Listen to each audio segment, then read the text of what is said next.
Ang tanong ni Theo ay, naranasan ko na daw ba na dinidilaan pa lang ako ay nilalabasan na ako? Interesado ka bang malaman kung ano nga ang sagot? Please keep on watching para bago yan. Kung bago ka pa lang sa akin channel, please consider to like this video and subscribe my channel.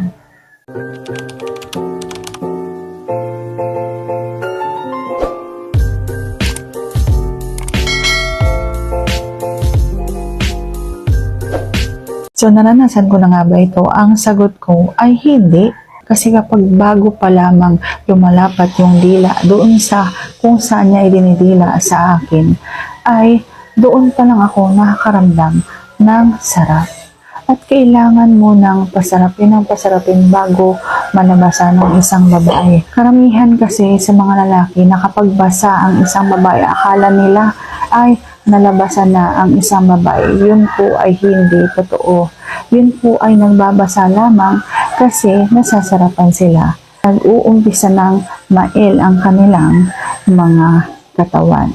Pero kapag halimbawang lalabasan ng isang babae, kailangan munang pasarapin at sobrang sarap dapat ang mararamdaman niya na tuloy-tuloy yung sarap bago lumabas ang kanyang gata. Hindi yung naramdaman ng basa na hawakan ng basa ay nalabasan na sa hindi po ganon.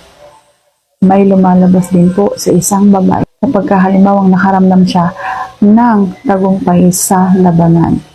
So sana kung tamang ito lang, if you like this video, please consider to like this video and subscribe my channel. Thank you for watching. See you on my next vlog.